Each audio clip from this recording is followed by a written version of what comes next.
আসসালামু আলাইকুম। আজ আমরা ফিরে দেখব এমন এক জীবনের প্রথম 10টা বছর, যে জীবনটা কিন্তু পুরো বিশ্ব ইতিহাসকেই একটা নতুন রূপ দিয়েছিল। চলুন সেই অসাধারণ শৈশবের গল্পটা একটু কাছ থেকে জানা যাক, যেটা কিনা একজন মহামানবের ভিত্তি তৈরি করে দিয়েছিল। তো প্রশ্নটা হলো, কেমন ছিল সেই মানুষটার প্রথম 10টা বছর, যিনি ইতিহাসের গতিপথটাই পাল্টে দিয়েছিলেন? আজকের আলোচনা কিন্তু ঠিক এই প্রশ্নটাকে ঘিরেই। চলুন একটা আবিষ্কারের যাত্রায় বের হওয়া যাক। আমরা দেখব কিভাবে শৈশবের ছোট ছোট সব ঘটনা মিলেই তার মহত্বের ভিত্তিটা গড়ে উঠেছিল। আচ্ছা, এই অসাধারণ শৈশবটাকে যদি ঠিকমতো বুঝতে হয়, তাহলে সবার আগে আমাদের একটু ডুব দিতে হবে ষষ্ঠ শতাব্দীর আরবে। মানে তখনকার প্রেক্ষাপটটা জানা খুব জরুরি। দেখুন, তার জন্মের সময়টা কিন্তু বেশ ঘটনাবহুল ছিল। পুরো পৃথিবী জুড়েই তখন নানা ওলটপালট চলছে। একদিকে বাইজেন্টাইন আর সাসানিয়ানদের মতো বড় বড় সাম্রাজ্যগুলো নিজেদের মধ্যে এক দীর্ঘস্থায়ী যুদ্ধে জড়িয়ে পড়েছে, আবার অন্যদিকে চীনেও বড়সড় পরিবর্তন আসছে। ঠিক এরকম একটা বৈশ্বিক পটভূমিতেই মক্কা নগরীতে তার আগমন ঘটেছিল। ইসলাম পূর্ব মক্কার ছবিটা ছিল বেশ ইন্টারেস্টিং। মানে নানা রকম কন্ট্রাস্টে ভরা একটা শহর। একদিকে কাবাকে ঘিরে এটা ছিল দারুণ এক ব্যস্ত বাণিজ্য কেন্দ্র, যেখানে নানান গোত্রের মানুষের আনাগোনা। কিন্তু এর আরেকটা দিকও ছিল। আধ্যাত্মিক দিক থেকে দেখলে সেখানে ছিল পৌত্তলিকতা, আর সমাজে ছিল নানান বিভেদ, অস্থিরতা। ঠিক এমনই এক সময় কিন্তু তার শৈশবটা শুরু হয়েছিল। তো মক্কার এই পরিবেশ থেকে এবার চলুন তার জীবনের একটা অত্যন্ত গুরুত্বপূর্ণ অধ্যায়ে যাওয়া যাক, মানে শহরের কোলাহল থেকে অনেক দূরে বেদুইনদের যত্নে কাটানো সেই বছরগুলোতে। দেখুন, তৎকালীন আরবে একটা ঐতিহ্য ছিল। শিশুদেরকে মরুভূমির খোলা পরিবেশে ধাত্রীমাতার কাছে পাঠিয়ে দেওয়া হতো। এর কারণটাও কিন্তু খুব পরিষ্কার। শহরের ওই জনাকীর্ণ, কোলাহলপূর্ণ, মিশ্র পরিবেশের থেকে মরুভূমির জীবনটা ছিল একেবারেই আলাদা।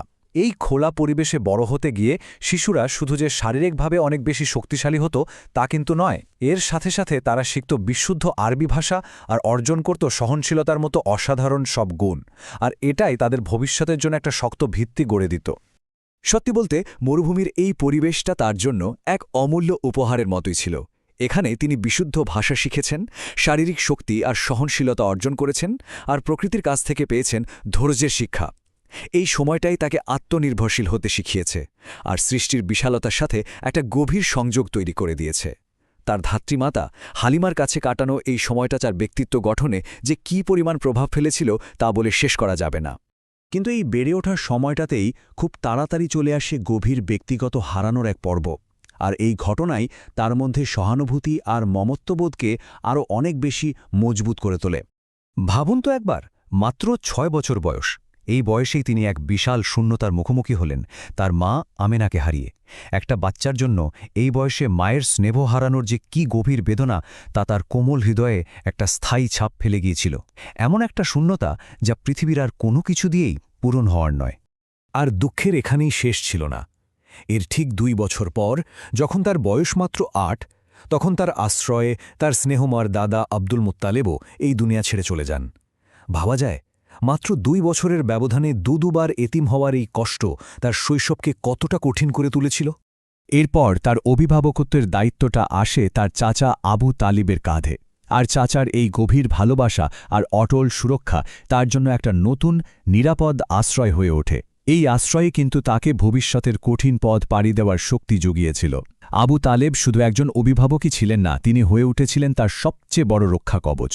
তো এই যে এত সব অভিজ্ঞতা, ভালোবাসা আর হারানোর মধ্য দিয়ে তিনি বড় হচ্ছিলেন, সেগুলো কিভাবে তার অসাধারণ চরিত্র আর ভবিষ্যতের পথের প্রথম স্পষ্ট লক্ষণগুলো তৈরি করেছিল, চলুন এবার সেই দিকটা একটু দেখি। খুব ছোটবেলাতেই তিনি মেষ চড়ানোর কাজ করতেন, আর এই কাজটা তাকে দায়িত্ববোধ আর ধৈর্য শিখিয়েছিল। মজার ব্যাপার হল, এই সময়েই তার সততা আর বিশ্বস্ততা এতটাই পরিচিতি পেয়েছিল যে মক্কার লোকেরা তাকে দুটো বিশেষ নামে ডাকতে শুরু করে: আস সাদেক মানে সত্যবাদী, আর আল আমিন মানে বিশ্বস্ত। ছোটবেলাতেই এমন খেতাব পাওয়া কিন্তু চারটিখানি কথা না। তার জীবনের একটা মোড় ঘোরানো ঘটনা ছিল চাচার সাথে সিরিয়ায় বাণিজ্য যাত্রা। ঐতিহ্যবাহী বর্ণনাগুলো থেকে আমরা জানতে পারি যে সেখানেই বাহিরা নামের একজন খ্রিস্টান সন্ন্যাসী তার মধ্যে নবুয়তের বিশেষ কিছু লক্ষণ দেখতে পান। এটা ছিল এক অবিশ্বাস্য মুহূর্ত।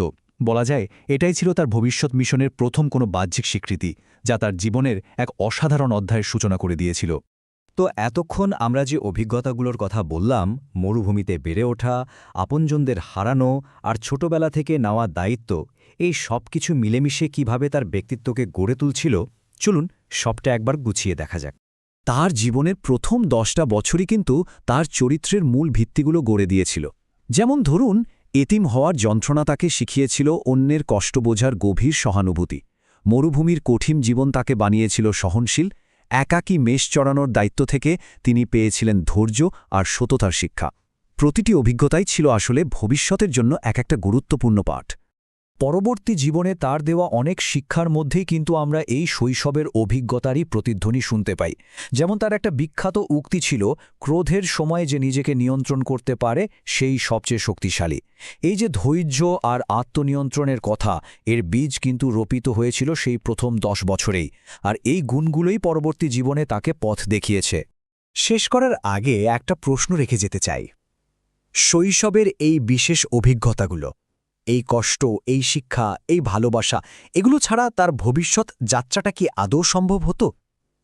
এই প্রশ্নটা কিন্তু আমাদের সবাইকে ভাবায়। শৈশবের এই বছরগুলো আর তার সেই ঐতিহাসিক মিশনের মধ্যে যে কি এক গভীর যোগসূত্র ছিল, তা নিয়ে ভাবার অনেক অবকাশ রয়েছে।